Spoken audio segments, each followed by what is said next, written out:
자, 우리 함께 봉독한 말씀 통해서 설교 제목 같이 한번 보시죠. 신앙의 안전장치, 이게 과연 무엇일까 함께 살펴보도록 하겠습니다. 자, 우리가 작년 겨울부터 시작해서 빌립보서 말씀을 보니까 시즌별로 한 장씩 보게 되는 것 같아요. 작년 겨울에 1장을 받고 올 봄에 2장을 받고 이제 한여름이 시작돼서 다시 3장을 이렇게 살펴보게 됐습니다. 현대 교인들의 이 집중력이 사실은 어떤 한 주제를 다룰 때 10주, 12주를 넘어가기가 쉽지 않아서 제가 이 책을 설교를 하더라도 한 그런 구간을 좀 정해서 말씀을 나눈다는 것 아시면 되겠고요. 우리가 이 기쁨의 서신이라고 불려지는 빌립보서를 여러분 1, 2장 읽으셨고 설교를 통해서 들으셨는데 여기서 무엇을 여러분은 발견하십니까? 저는 이 안에 담겨져 있는 마음이 느껴져요.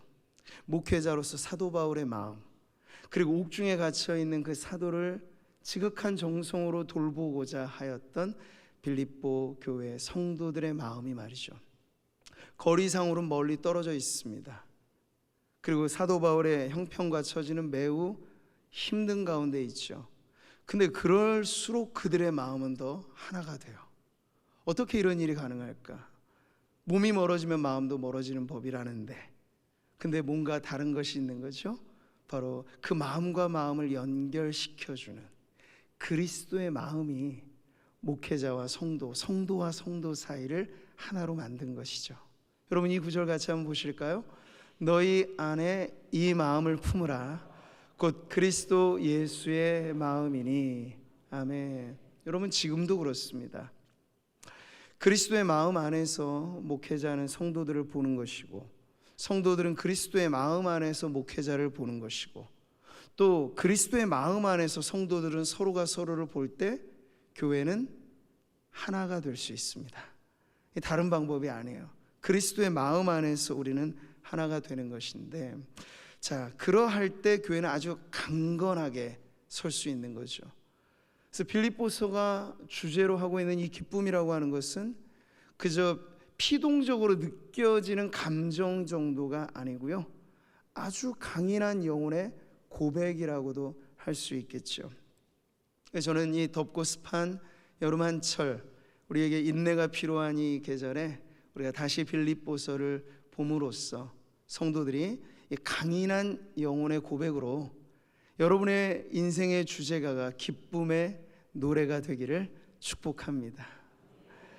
오늘 이 3장을 열어가는 도입구에서 제가 1절 말씀을 설교 본문으로 정했는데요, 이제 몇 주 동안 우리가 이 3장을 함께 살펴보아야 하겠으니 오늘 시작할 때는 우리 3장 전체를 같이 한번 읽는 시간을 갖고 이 말씀을 나누겠습니다. 성경책 갖고 계신 분들은 성경을 딱 펼쳐보시고, 혹 없으신 분들은 화면을 참조하셔서 우리가 3장을 한번 처음부터 끝까지 읽도록 하겠습니다. 끝으로 나의 형제들아, 주 안에서 기뻐하라. 너희에게 같은 말을 쓰는 것이 내게는 수고로움이 없고 너희에게는 안전하니라. 개들을 삼가고 행악하는 자들을 삼가고 몸을 상해하는 일을 삼가라. 하나님의 성령으로 봉사하며 그리스도 예수로 자랑하고 육체를 신뢰하지 아니하는 우리가 곧 할례파라. 그러나 나도 육체를 신뢰할 만하며 만일 누구든지 다른 이가 육체를 신뢰할 것이 있는 줄로 생각하면 나는 더욱 그러하리니, 나는 8일 만에 할례를 받고 이스라엘 족속이요 베냐민 지파요 히브리인 중에 히브리인이요 율법으로는 바리새인이요 열심으로는 교회를 박해하고 율법의 의로는 흠이 없는 자라.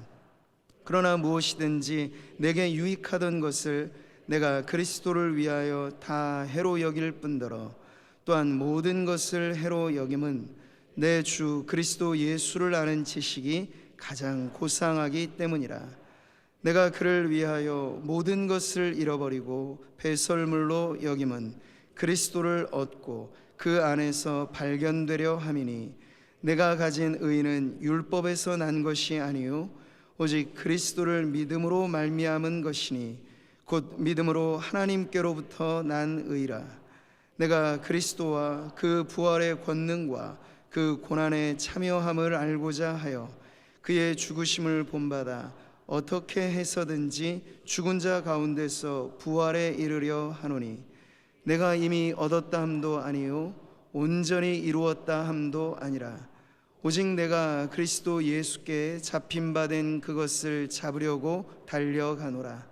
형제들아, 나는 아직 내가 잡은 줄로 여기지 아니하고 오직 한 일, 즉 뒤에 있는 것은 잊어버리고 앞에 있는 것을 잡으려고 표대를 향하여 그리스도 예수 안에서 하나님이 위에서 부르신 부름의 상을 위하여 달려가노라.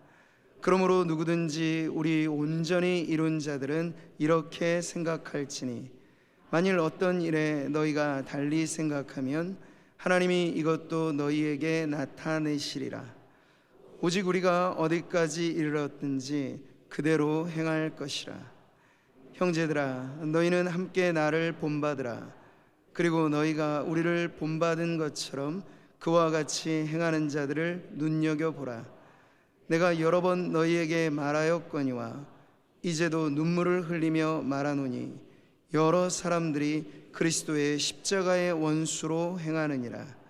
그들의 마침은 멸망이요 그들의 신은 배요 그 영광은 그들의 부끄러움에 있고 땅의 일을 생각하는 자라.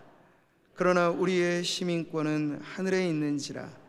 거기로부터 구원하는 자 곧 주 예수 그리스도를 기다리노니 그는 만물을 자기에게 복종하게 하실 수 있는 자의 역사로 우리의 낮은 몸을 자기 영광의 몸의 형체와 같이 변하게 하시리라.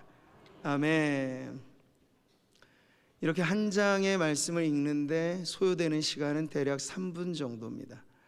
빌립보서는 장수로는 총 4장, 구절로는 104구절. 여러분이 천천한 속도로 천천히 읽어도 길지 않아요. 10여 분 정도면 한 번을 다 읽을 수 있습니다. 제가 이 말씀을 드리는 이유는요, 앞으로 빌립보서 3장을 여러분 쭉 주일에 강단에서 말씀으로 들을 때 한 주간을 지나오시면서 최하 한 번 정도는 빌립보서를 이렇게 소리내어 여러분 한번 읽어 보시면 좋겠어요.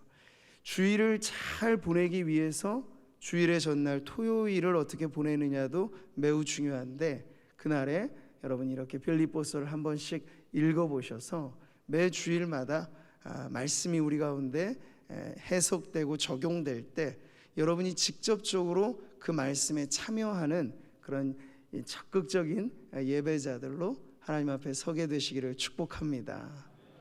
자, 오늘 우리가 3장 1절을 시작할 때 이러한 어구로 시작을 하죠. 끝으로 나의 형제들아. 자, 여기서 이 끝으로라고 하는 이 번역이 영어나 한글 대부분의 번역이 취하고 있는 번역인데요, 사실 이 원어의 의미는 이보다도 다양합니다.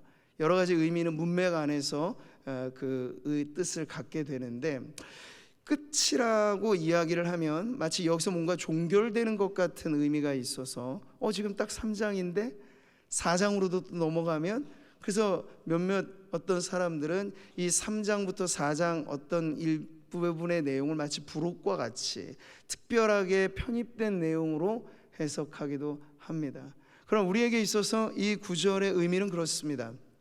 지금 중반부를 지나오면서 앞으로 앞에서 다루었던 중요한 내용들을 한번 정리하고 바울은 다시 한번 환기를 시키면서 중요한 강조점을 이어가 이렇게 집중력 있게 이 빌립보 성도들에게 이 서신을 지금 연결하고 있는 것이라 이해할 수 있죠. 자, 그러면서 우리의 눈에 들어오는 이 끝으로 한 번 더 환기시키며 강조하고자 하는 바가 무엇인가, 그게 중요할 텐데 그게 다름 아닌 기쁨이라고 하는 것이에요. 바울은 지금 이 빌립보서라고 하는 옥중 서신을 통해서 시종일관 처음부터 과정에서 끝까지 강조하고 있는 것이 바로 기쁨이라고 하는 것이에요. 여러분, 이렇게 말하는 바울 자신도 이걸 듣는 성도들이 좀 질려하지 않을까 이런 생각을 하였던 것 같아요. 어디서 알 수 있죠? 이 구절을 보시면 끝으로 나의 형제들아 주 안에서 기뻐하라. 너희에게 같은 말을 쓰는 것이 내게는 수고로움이 없고. 근데 바울 자신은 질리지 않는다는 거예요. 바울 자신은 2번이고 3번이고 아니 그 이상으로 계속 말할 용의가 있어요. 왜냐하면 그토록 중요한 것이 기쁨이기 때문에 그런 것이죠.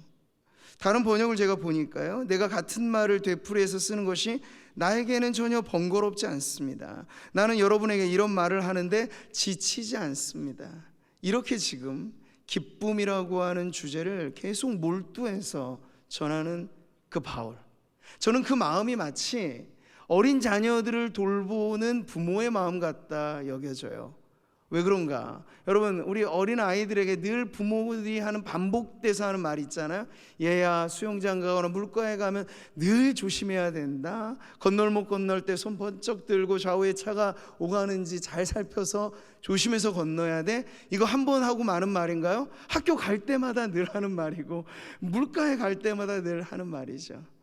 부모님 연세가 지긋하시고 자식이 어느 정도 커도 부모님은 늘 같은 말도 하시죠. 그만큼 자녀의 안전과 건강이 부모에게 매우 중요한 관심거리이기 때문에 그런 거예요. 지금 바울도 마찬가지죠.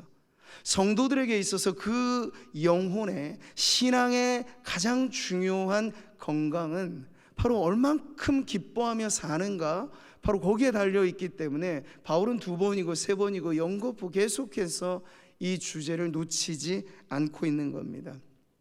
사랑하는 성도 여러분, 오늘 우리가 이 말씀을 대하면서 저와 여러분의 신앙 상태를 점검하는 기준 가운데 이 기쁨이라고 하는 것이 빼놓을 수 없는 아주 중요한 기준이라는 걸 아시기 바라요. 그런 점에서 여러분, 성도는 어떠한 사람이냐 묻는다면 여러분, 이런 내용으로 고백할 수 있죠. 같이 한번 고백할까요? 성도는 항상 기뻐하는 사람입니다. 성도는 환난과 핍박 중에도 기뻐할 수 있는 사람입니다. 성도는 구원의 하나님으로 인해 기뻐하는 사람입니다. 아멘. 그러니까 성도에게 기쁨을 뺀다면 남는 게 뭐가 있을까 싶을 정도로 여러분, 우리의 신앙의 중심에는 바로 이 기쁨이 있어야 한다는 것이죠. 여러분은 하나님께 영광 돌리는 삶을 살기 바라시죠? 근데 여러분, 하나님께 영광 돌리는 삶이라는 거 뭐 고된 일하고 남들 안 하는 일하고 이런 것을 통해서만 영광을 돌릴까요? 그보다 더 확실하게 영광을 돌리는 길이 있으니 하나님을 기뻐하는 삶을 사는 것입니다. 여러분, 부모 자식 간으로 생각하면 이게 딱 와닿는 거예요. 일반의 사회적 관계에서는 주는 게 있으면 받는 거 있고 기브 앤 테이크죠. 주고받는 관계 속에서 관계가 형성돼요. 근데 부모와 자식 간에는 주는 것 없이도 그냥 좋은 거예요. 자식이 뭐 꼭 해줘서가 아니라, 부모가 꼭 뭔가를 해줘서가 아니라 그냥 부모가 그 자체로 좋은 거예요. 여러분, 하나님과 우리와의 관계가 저는 거래적인 관계가 되지 않으시기 바랍니다. 하나님이 우리에게 뭘 주셔서 물론 좋을 수도 있죠. 근데 여러분, 하나님 우리에게 뭘 주셔야만 좋습니까? 예수님이 좋은 걸 덩실덩실 사실 춤을 추면서 해야 되는데 어떡합니까? 거긴 뭘 줘서가 아니잖아요. 예수님이 그냥 좋은 거죠. 하나님이 우리 아버지이시기 때문에 그냥 좋은 거죠. 하나님도 우리를 그렇게 보십니다. 그러니 여러분, 하나님께 영광을 돌리는 삶을 너무 고상한 것으로만 취급하지 마십시오. 오늘 예배하면서 여러분이 하나님을 최고로 기뻐할 때 하나님께서 최고의 영광을 받으십니다. 할렐루야. 자, 그런데 이런 말씀을 전하면 성도님들이 되물으실 수 있어요. 목사님이 우리의 각박한 현실을 잘 모르셔서 하시는 말씀 아닌가요? 우리가 정말 어떻게 힘든지를 안다면 매일같이 기뻐하라는 말, 그건 때로는 사치스럽게 여겨지는데요. 근데 이렇게 되물으실 수도 있죠. 맞습니다. 우리에겐 현실이라고 하는 게 있죠. 저에게도 현실은 있고 여러분의 현실도 있습니다. 일터에서의 현실, 가정에서의 현실. 현실이 때로는 우리에게 뛰어넘을 수 없는 태산처럼 보여지고 건널 수 없는 강물처럼 깊어 보이고 험한 파도처럼 우리에게 위협적으로 와닿을 때가 있죠. 여러분, 그럴 때 어떻게 기뻐하라는 걸까요? 그냥 무작정 덮어놓고? 아니에요. 오늘 빌립보서가 초대하는 기쁨의 세계는 그냥 맹목적인 기쁨을 강요하는 것은 절대로 아닙니다. 그러니까 이 말씀을 전하는 바울의 현실을 우리가 보면 알죠? 바울, 그런 고되고 힘든 것을 넘어 정말 끔찍한 현실에 처해 있었어요. 같은 시기에 쓰여진 또 다른 옥중서신 에베소서를 보니까 그는 이렇게 말해요. 이 일을 위하여 내가 쇠사슬에 매인 사신이 된 것은, 그냥 수식적인 어구가 아니에요. 그는 몸은 옥중에 갇혀 있었고 고달프고 힘든 옥중 생활을 하고 있는 중에 이 편지를 쓰고 있다는 얘기죠. 이게 바울의 현실이었어요. 근데 기뻐하라고요? 그 기쁨은 그냥 기분 좋은 상태의 느낌의 언어가 아니라는 걸 이제 우리가 알아야 한다는 거야. 그런 기쁨을 원하시거든 그냥 코미디 프로 보시면 더 빠를 거예요. 웃겨주는 개그맨들의 개그를 보면 잠시 현실을 잊고 웃을 수 있을 거예요. 그런데 성경이 우리에게 그런 유의 기쁨의 세계를 소개하는 것은 아니겠죠. 뭐 어떤 기쁨입니까? 여기에 세상이 모르는 비밀이 있죠. 여러분 1절의 말씀을 다시 한번 보세요. 끝으로 나의 형제들아 주 안에서 기뻐하라. 주 안에서 기뻐하라. 어디서요? 주 안에서 기뻐하라. 바울의 몸은 어디에 있습니까? 감옥 안에 있습니다. 근데 바울에겐 또 하나의 주소지가 있어요. 그의 마음, 그의 영혼, 보이지 않는 그 마음이 거하는 주소지는 감옥은 아닌 것이에요. 감옥만은 아닌 것이에요. 각박한 현실만은 아닌 것이에요. 어디입니까? 그러면 어디에 거하고 있습니까? 우리 주 예수 그리스도. 그리스도 안에서, 주 안에서. 지금 바울은 옥중에서도 그의 영혼은 주 안에 머물고 있다는 얘기죠. 바울의 편지를 읽어보면요, 바울이 반복적으로 즐겨 사용하는 어구가 눈에 띄어요. 바로 엔크리스토라는 말, 그리스도 안에서라는 말, 주 안에서라는 말을 바울은 질리지도 않은지 반복해서 씁니다. 왜냐하면 그것이 바울의 신앙 고백이기 때문에 그래요. 여러분, 주 안에, 그리스도 안에 있다라는 건 무엇을 가리키는 말입니까? 가르쳐주는 말입니까? 그리스도와의 연합을 가르쳐줘요. 예수님께서 요한복음 15장에서 포도나무 비유에 말씀하신 게 바로 이 연합이죠. 같이 한번 말씀을 보세요. 나는 포도나무요 너희는 가지라. 그가 내 안에 내가 그 안에 거하면 사람이 열매를 많이 맺나니 나를 떠나서는 너희가 아무것도 할 수 없음이라. 아멘. 여기에서 이 연합은 언제고 떨어질 수 없는 관계 맺음이라고 할 수 있겠습니다. 제가 2부 예배 마치고도 앞으로 결혼 예정인 커플이 2커플이나 있어서 기도를 해주고, 오늘도 우리 3부 예배 예비 신랑 신부가 이렇게 예배를 같이 드리고 있는데요, 성경에서 그리스도와 교회, 성도와 그리스도의 관계를 가장 직접적으로 보여주는 게 뭐냐 묻는다면 바로 결혼한 아내와 남편이 한 몸을 이루고 있는 상태예요. 그만큼 남모르는 연합이 바로 신랑과 신부, 남편과 아내의 하나됨을 통해서 나타나는데, 그것이 바로 그리스도와 교회의 관계라고 말하죠. 누가 떼어놓을 수 있겠습니까? 그 누구도 간섭할 수 없는 하나됨이 바로 거기에 있는 거죠. 바울은 이 사실을 믿었습니다. 그래서 자신이 옥중에 있지만, 괴롭고 힘들고 외로울 수 있겠지만 그는 혼자가 아니라고 믿었던 거예요. 바울이 평소 모시고 살았던 분이 예수님이라면, 바울이 회당에 갑니다. 그러면 예수님은 어디에 계신가요? 회당에 있는 거죠. 바울이 길거리에서 전도합니다. 그러면 예수님은 어디에 계신 거죠? 길거리 전도하는 그 현장에 있는 거죠. 지금 바울이 옥중에 갇혔습니다. 복음의 사역을 위해서. 그러면 예수님은 어디에 계신 거죠? 바울과 함께 그 옥중에 계신 거죠.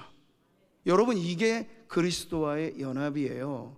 예배당에 와서만 예수님을 만나시나요? 아닙니다. 여러분이 걸어다니는 모든 자리에 주와 함께 그리스도 안에서 성도의 삶은 이루어지는 줄 믿습니다.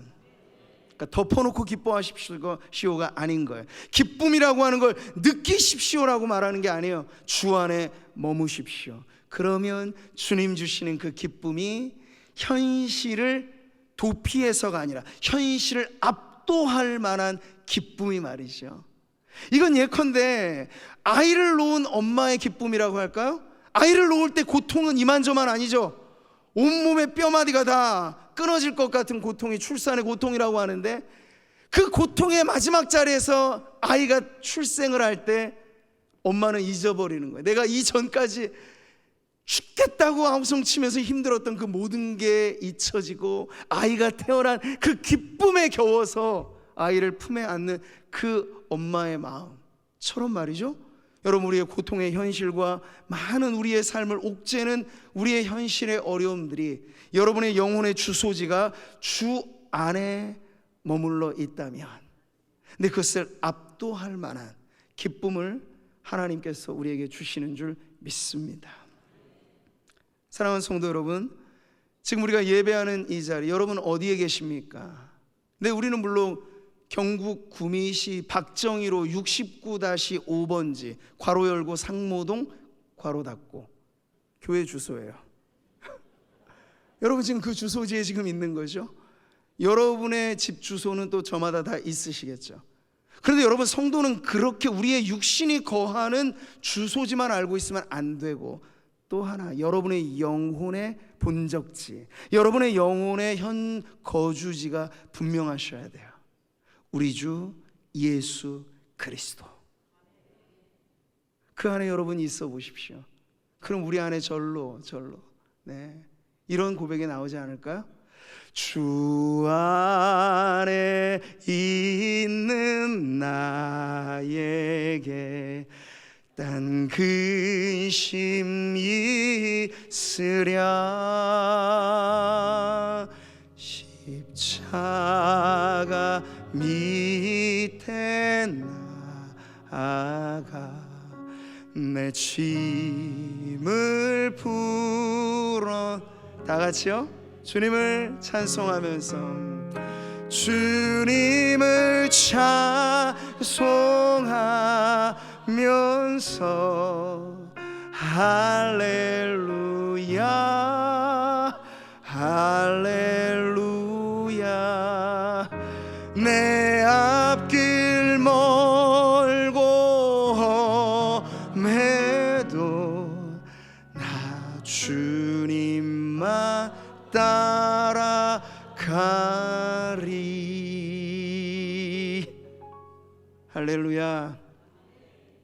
내 앞길 멀고 험해도, 나 지금 살아가는 지금의 이 삶이 고달파도 주 안에 있는 나에게 딴 근심이 있으랴. 주 안에 있는 이 기쁨을 그 무엇이 빼앗아 갈 수 있으랴. 여러분, 이러한 찬송의 고백이 여러분 안에 넘쳐나기를 축복합니다. 주 안에 머물러 보십시오.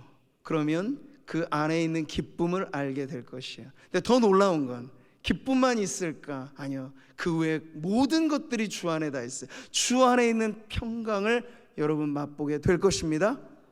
주 안에 있는 능력과 치유와 회복과 구원의 그 놀라운 은혜가 여러분의 영혼의 주소지가 주 안에 머물게 된다면 이 모든 것을 하나님이 선물로 여러분에게 주실 줄 믿습니다. 사람은 땅을 딛고 살게 되어 있어서 어느 곳이든지 발 디딜 곳을 찾습니다. 물에서 오래 못 살잖아요. 공중에서 오래 못 떠 있잖아요. 땅을 디딜 곳을 찾아요. 이 말인즉 여러분, 우리의 영혼의 주소지가 주 안에 있고, 그래서 주 안에 있는 기쁨으로 위로받고 힘을 얻지 않으면, 못하면 그 외에 다른 것으로라도 안정감을 찾으려고 하는 게 사람의 마음이라는 거예요. 성도로서 주 안에 거하여 주 안에 기쁨을 맛보지 않으면 우리는 무엇을 찾으려 할까요? 세상 안에 거하여 세상이 우리에게 선사해주는 기쁨이라도 맛봐야 직성이 풀리고 마음에 족함이 생기는데 문제가 있어요. 근데 그 세상이 주는 기쁨이 매우 찰나적이라는 것이죠. 오늘날 보시면 유행이라고 하는 거 얼마나 빨리 바뀌는가, 얼마나 빨리 모든 게 갈아치워지는 걸 보면 알 수 있어요. 그러니까 사람의 욕구는 변하지 않는데 그 욕구가 온전히 주 안에서 참된 기쁨으로 채워지지 못하니까 세상이 모든 것을 통해서 그걸 대체하려고 하는 것이죠. 근데 오늘 예배하는 우리 성도님들에겐 그런 대체품의 기쁨이 필요가 없습니다. 우리에겐 진짜가 있어요. 그 진짜의 기쁨이 주 안에 있는 나에게 주어지는 은혜인 것을 여러분 꼭 믿으시고 그 안에 누리는 기쁨으로 살아가시기를 축복합니다. 자, 지금 우리가 살아가는 이 세상은 참 불안정하죠. 제가 얼마 전 뉴스를 보니까요, 지구온도 사상 최고치 경신이라는 보도 헤드라인이 나오더라고요. 이게 무슨 말인가 했더니 올해 들어서 지구온도가 17도를 최고치를 경신했다고 하는 거예요. 17도 지구온도가 그게 무슨 문제거리인데 이렇게 생각을 하시겠죠. 여러분, 우리는 뭐 30도, 40도, 체감온도 이런 것도 다 버텨내는데 17도라고 하는 온도가 가볍게 여겨지신다면 아니에요. 이건 이 환경 전문가들은 지금 이미 지구 생태는 사형 선고가 내려진 상태라고까지도 심각하게 말해요. 지금 남극과 북극의 모든 빙하가 녹아내리고 있습니다. 거기가 초원이 되고 있어요. 이거 엄청난 변화가 일어나는 거죠. 우리가 겪고 있는 이 기상이변이라든지 자연의 모든 재해가 지구가 온도가 1도만 올라가도 엄청난 문제들이 발생한다는 걸 보여주죠. 자연의 생태 자체가 불안정합니다. 근데 어디 그뿐입니까? 갈수록 묻지마시게 폭력 범죄들이 늘어가면서 이제 여성들은 아파트든 빌딩이든 어디 엘리베이터 혼자 타는 것도 겁이 날 정도로 이 세상이 참 포악해져 가고 있어요. 사회의 불안인 거죠. 사회의 위기감이 감돌고 있는 거죠. 그리고 지구는 하나의 촌이라고 불려요.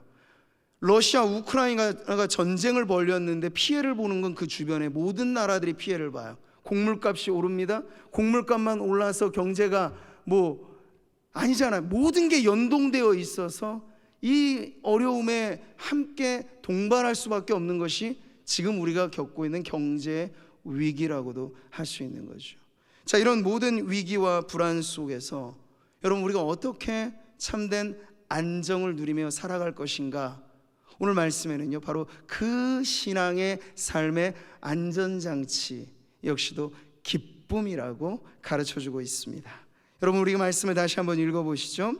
끝으로 나의 형제들아, 주 안에서 기뻐하라. 너에게 같은 말을 쓰는 것이 내게는 수고로움이 없고 너희에게는 안전하니라. 아멘. 그러니까 기뻐하라고, 주 안에서 기뻐하십시오, 이것을 말해주는 이유가 그냥 기쁨 그것만이 아니고 그게 성도들에게 안전한 삶이 되기 때문에 기뻐하십시오, 주 안에서, 이렇게 강조를 하고 있는 거예요.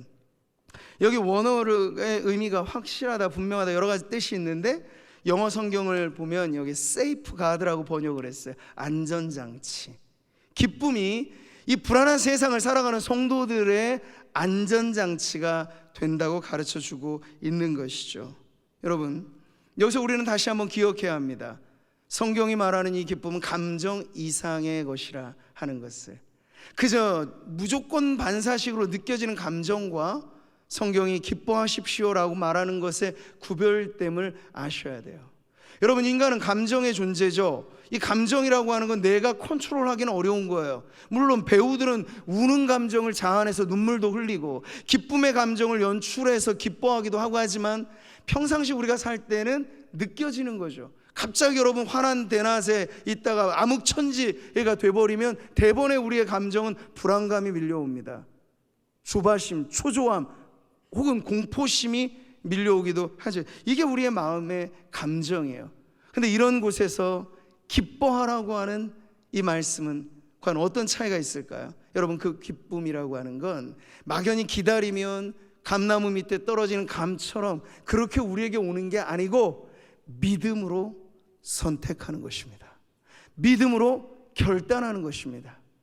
이 의미가 여러분 어떻게 정리가 될까요? 성경은 기쁨을 명령하고 있거든요. 항상 기뻐하라고 명령하고 있잖아요. 시편의 말씀도 또 여호와를 기뻐하라, 그가 내 마음의 소원을 내게 이루어 주시리로다. 아멘. 근데 여러분, 이게 감정이라면 어떻게 명령할 수 있어요? 내가 지금 마음이 울상이고 죽겠다 싶을 정도에 있는데 어떻게 느낌에 대해서 명령할 수 있겠습니까? 아니요. 이 기뻐라는 명령은 믿음을 가지고 여러분의 영혼의 주소지가 어디인가를 다시 한번 파악해 보시고, 현실이 고되고 힘들어서 울상이고 느낌과 감정으로는 죽겠다 싶을 그때에도 그리스도 안에 여러분이 있다면 주님께서 이 모든 것을 압도할 만한 은혜로서 기쁨을 주신다는 걸 믿고 선택하라는 것이에요. 무엇을요? 여러분의 영혼의 주소지를 그리스도 안에 두고, 그래서 주님께서 우리에게 주시는 바 이 은혜의 선물로서 기쁨을 누리라고 하는 명령은 오늘 우리들에게 그렇게 받아들여지는 것이죠. 다시 한번 정리를 해드리면요, 기쁨은 성도들에게 의지적인 결단, 또 믿음의 선택이라 할 수 있겠습니다. 그래서 이것은 우리의 삶에 새로운 용기가 되는 것이고요, 이 기쁨은 어려운 난관을 돌파해가는 희망이 되는 것이죠. 느헤미야의 말씀하기를 여호와로 인하여 기뻐하는 것이 너희의 힘이니라. 아멘. 기쁨은 힘이라고까지도 말해주고 있습니다. 그러니 여러분, 이 기쁨이라고 하는 걸 그저 장단에 맞춰서 흥얼거리면 흥이 생기고 그게 없으면 풀이 죽고 이런 정도의 차원에 머물지 마시고 여러분, 기쁨을 믿음으로 받아들이시기를 바랍니다.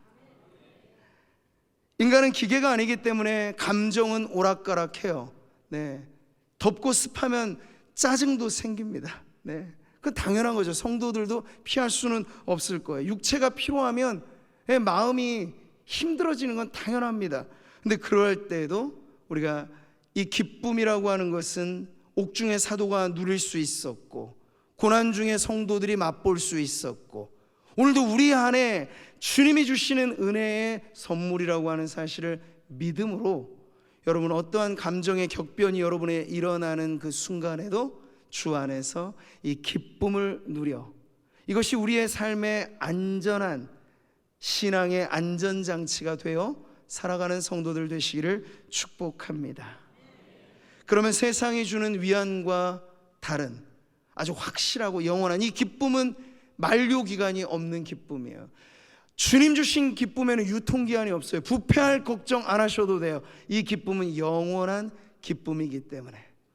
그래서 이 기쁨을 누리는 성도들은 이 시편의 고백을 같이 할 수 있으리라고 저는 믿습니다. 같이 고백해 보시죠. 주께서 내 마음에 두신 기쁨은 그들의 곡식과 새 포도주가 풍성할 때보다 더하니이다. 아멘. 더한 기쁨. 세상에 만족거리가 없지는 않아요. 그러나 여러분, 우리가 그것에만 안주하며 살아간다면 그것 없을 때는 어떡합니까? 돈이 주는 만족이 있고 사람이 주는 만족이 있고 취미가 주는 만족도 다 있겠지요. 그러나 그것 없으면 어떡해요? 그래도 누릴 수 있는 기쁨이 바로 오늘 주 안에 누리는 기쁨이라고 하니, 여러분, 우리는 이 영원한 기쁨을 추구하고 결코 마르지 않는 샘과 같은 이 기쁨의 수원지인 그리스도 안에 여러분 다시 한번 이 믿음으로 거하시면서 이 기쁨에 찬 삶을 살아가는 우리 모든 성도님들 되시기를 주님의 이름으로 축원합니다. 다 같이 따라해 보실까요? 주 안에서 기뻐하는 것이 가장 안전합니다. 주 안에서 기뻐하는 것이 가장 안전합니다. 네, 이 기쁨을 오늘 하루만이 아니라 여러분의 한 주간의 삶, 앞으로 살아가는 여러분의 평생에 받아 누리시기를 주님의 이름으로 축복합니다.